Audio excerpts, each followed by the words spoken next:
Hello અને નમસ્કાર મિત્રો, કેમ છો બધા? મજામાં ને? મિત્રો, હું મહેતા ફરી એકવાર સ્વાગત કરું છું તમારું તમારી પોતાની ચેનલ પર. મિત્રો, આજના આ વિડીયોમાં આપણે લોકો જાતે જ ઘરે બેઠા એક એવી ક્રીમ બનાવતા શીખવાના છીએ કે જે ઘરમાં ઉપલબ્ધ વસ્તુઓમાંથી બની તો જશે જ, પણ તેનો મોટામાં મોટો ફાયદો એ થશે કે રોજ રાત્રે સૂતા પહેલાં તેને તમે તમારા ચહેરા પર લગાવી દેશો તો થોડા જ દિવસોમાં તમારા ચહેરાની જે સુંદરતા હશે ને તે કંઈક અલગ જ હશે. ચહેરો છે તે એકદમ કાચ જેવો ચમકવા લાગશે. બીજી વાતો ન કરતા સીધો જ શરૂ કરી દઈએ આજનો વિડીયો કે જેમાં હું તમને આની સમજૂતી આપવાનો છું. તો ચાલો શરૂ કરીએ. મિત્રો, આ ક્રીમ બનાવવા માટે સૌથી પહેલાં તો હું તમને લોકોને એ જણાવી દઉં કે કઈ કઈ વસ્તુઓ લેવાની છે.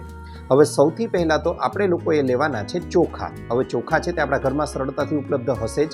હવે આ માટે 2 થી 3 ચમચી વહેલી સવારે ઉઠી અને તમારે ચોખા લઈ લેવાના છે. હવે આ ચોખાને પાણીમાં બરાબર ધોઈ એ પાણીને જવા દેવાનું છે. ત્યારબાદ ચોખ્ખા પાણીમાં હવે આ ચોખાને પલાળી દેવાના છે. 2 થી 3 ચમચી ચોખા લીધા છે, તેને પલાળી દીધા. હવે શું કરવાનું છે? તો હવે આપણે લોકોએ તેની સાથે લગભગ 3 થી 4 બદામ કે જેને આલમંડ તરીકે પણ ઓળખીએ છીએ તેને આપણે લોકોએ અલગ પાણીમાં પલાળી દેવાની છે. હવે આ બંને વસ્તુઓને પલાળી દીધા પછી સવારથી રાત્રિ સુધી તેને પલાળેલા રહેવા દેવાના છે. રાત્રિ સુધીમાં બદામ છે તે પણ પલળી ગયા હશે, ચોખા પણ બરાબર રીતે પલળી ગયા હશે. હવે શું કરવાનું છે? તો રાત્રિના સમયે આ જેટલી બદામ 3 થી 4 પલાળેલી હતી તેના પરની છાલ છે તેને કાઢી નાખવાની છે અને વધેલી બદામ અને જે ચોખા છે તે બંનેને મિક્સ કરી અને આપણે લોકોએ મિક્સરમાં તેને પીસી લેવાના છે. મિક્સરમાં તેની એકદમ પેસ્ટ બનાવી લેવાની છે. બસ.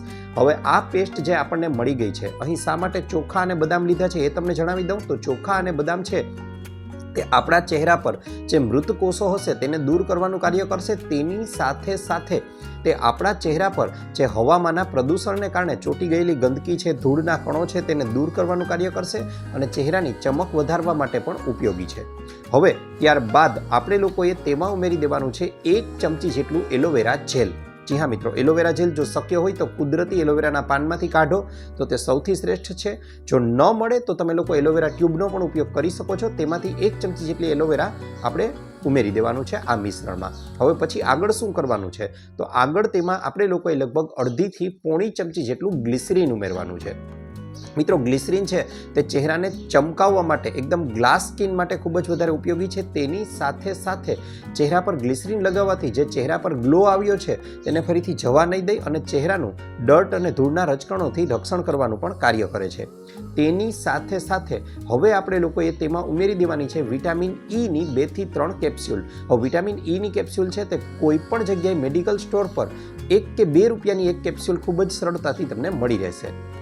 હવે આ બધી જ વસ્તુઓને બરાબર રીતે વાટકીમાં મિક્સ કરી દેશો એટલે તમારી પાસે થોડી સફેદ રંગની સરસ મજાની ક્રીમ જેવી એક ટ્યુબ આખી તૈયાર થઈ જશે.